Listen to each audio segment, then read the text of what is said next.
इस जगत में ऐसा भगवान की माया का प्रभाव है कि सबको मरते देखकर भी हमें लगता है कि हमारा शरीर नहीं छूटेगा।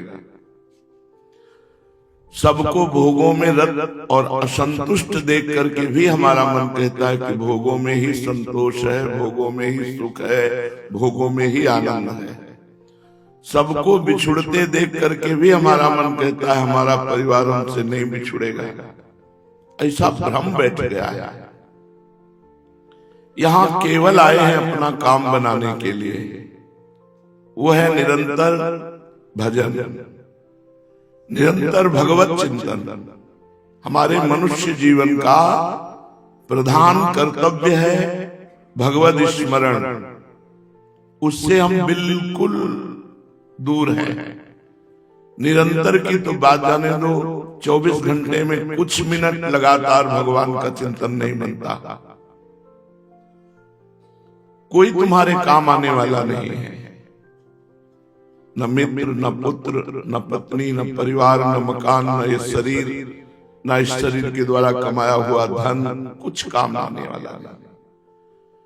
एकमात्र जितना भगवान नाम स्मरण कर लोगे, जितना भगवत आराधना कर लोगे, जितना परोपकार कर लोगे, जितना दूसरों को सुख पहुंचाओगे, वही तुम्हारे काम आएगा, अन्यथा नहीं।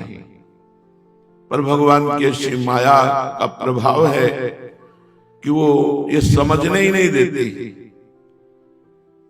ना तन से भगवत सेवा, ना मन से भगवत स्मरण, ना धन से समाज सेवा।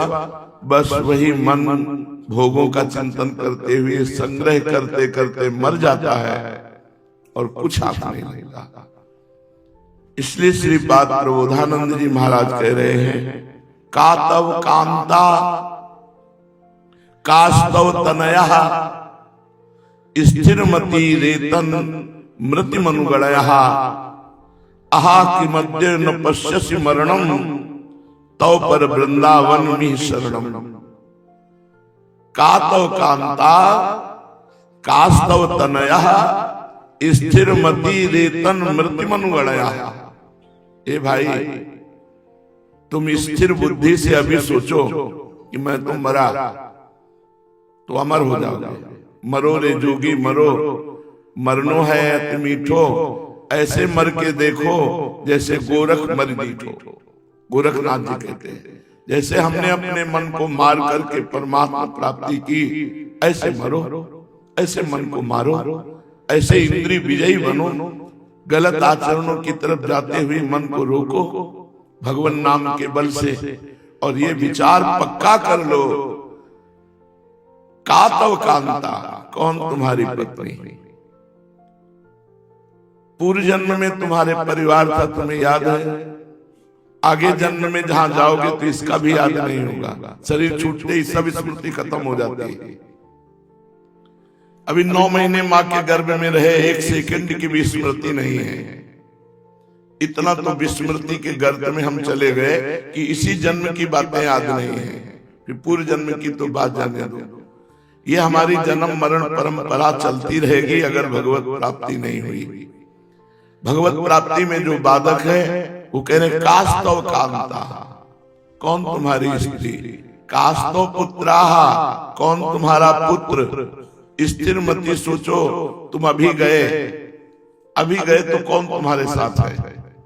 आहा कि मध्य न पश्यसि मरणम, तुम क्यों अपनी मृत्यु को सन्मुख नहीं देख रहे हो और प्रमादवश जीवन को नष्ट कर रहे हो? तव पर वृंदावन में शरण आ जाओ, वृंदावन की शरण में हो जाओ, तो वृंदावन रसिकों का संग देगा और रसिकों से प्रिया प्रीतम की उपासना का रंग चढ़ेगा।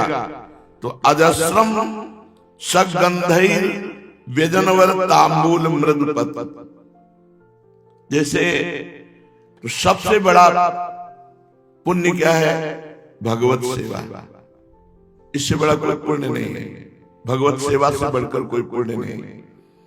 सुदामा जी के 2 मुट्ठी तंदुर खा करके अनंत ब्रह्मांडों को तृप्त कर दिया भगवान ने।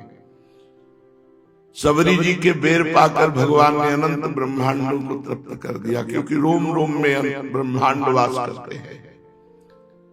ब्रह्मांड निकाया निर्मित माया रोम रोम प्रतिवेद कहे। ऐसे भगवान श्री हरि और प्रिया की आराधना से बढ़कर कोई सुकृत नहीं है। बोले जब वृंदावन के रसिकों का संग करोगे तो अजस्रम सगंधैर व्यजनवर तांबूल मृदुपत सुषमवाहैर दिव्याभरण वसनाद्यै प्रणयिनो महाप्रेमावेशो पुलक रस घूर्णायित तनु सदा राधा दासी स्मर हृदय सेवा विदधति। तो तुम्हें राधा और किशोरी जी की दास्यता मिल जाएगी, जो बहुत बड़ी पदवी है। यदि आप श्री जी को चंवर डुला रहे हैं, इससे बड़ा कोई पुण्य नहीं हो सकता। त्रिभुवन में कोई पुण्य नहीं। पृथ्वी की संपूर्ण परिक्रमा, संपूर्ण महामंगल अवसरों में स्वर्ण रुपया भोजन वस्त्र ये दान, काशी आदि में विविध प्रकार के दान, कन्यादान और भी जितने भी दान हैं, ये सब प्रिया प्रीतम की सेवा के स्थूलवी कला के बराबर नहीं। पीछे सुना चुके हैं। अगर हम श्री जी को पंखा झल रहे हैं, इससे बड़ा कोई पुण्य नहीं।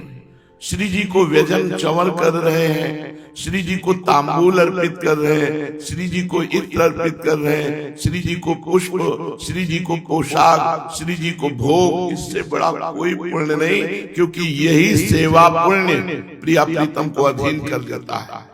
किसी और पुण्य में ताकत नहीं। पुण्य तो केवल स्वर्गलोक तक ले जा सकते हैं।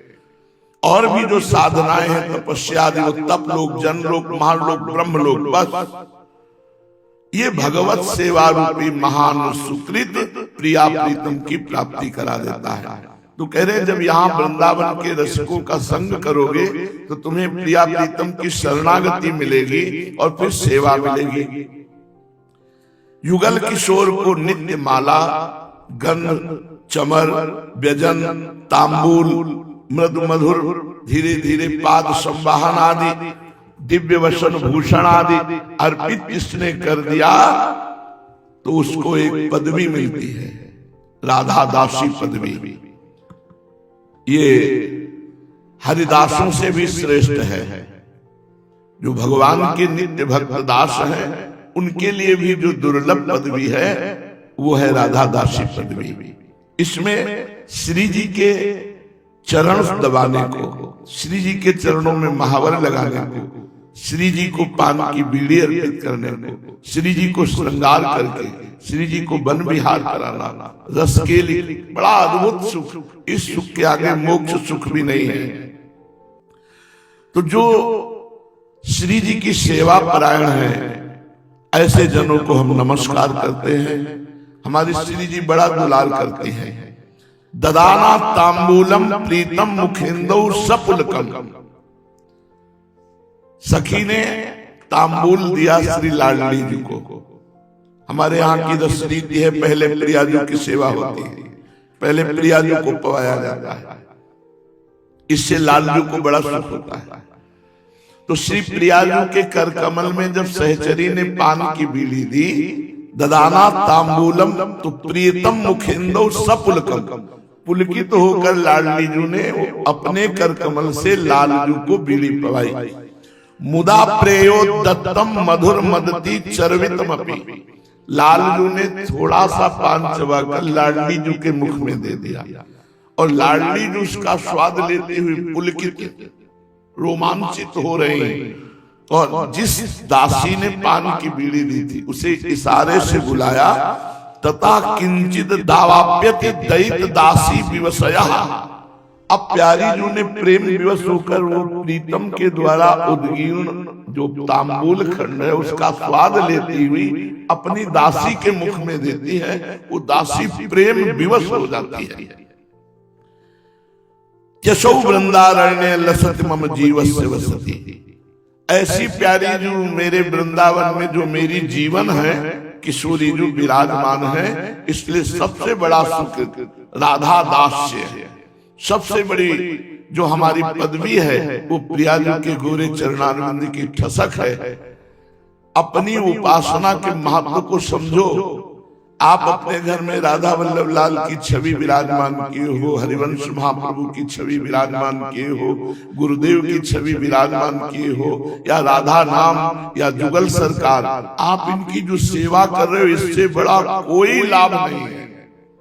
सबसे बड़ा लाभ आप ले रहे हैं अपने घर में विराजमान प्यारे जू को जो दुलार कर रहे हैं। श्री वृंदावन की असीम कृपा से सेवा भाव जागृत होता है, रसिकों के संग से रस रीति का ज्ञान होता है, और रस रीति और सेवा भाव ये दोनों प्रियाजू की सेवा में पहुंचा देते हैं। इसलिए कास्तो कांता कास्तो तनया स्थिरमती रेतन मृत्युमणु कनया।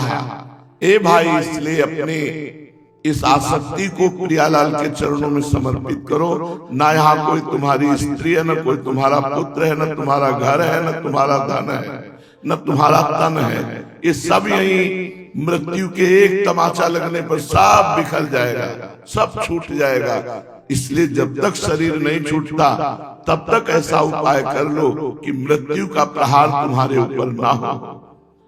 जो भगवत प्रेमी महात्मा जन है, उनका शरीर जब छूटता है तो उनको कोई कष्ट नहीं होता। जो जन्मत मरत दुषा दुख होई, जो भजन करते हैं उनके अंतिम समय में प्रिया प्रीतम उनके मानस पटल पर होते हैं, और शरीर ऐसे छूट जाता है जैसे मत वाले गजराज के गले से मल्ली की माला टूट जाए, जूही मालती आदि की माला टूट जाए, उसे पता भी न चले, ऐसे शरीर छूटता है। इसलिए शरीर रहते रहते जब तक बीमारी नहीं आ रही, मृत्यु नहीं आ रही, तब तक ऐसा भजन करो, ऐसे प्रियालाल की सेवा करो कि हम जन्म मरण के चक्र से मुक्त हो जाए। यही सबसे बड़ा लाभ है।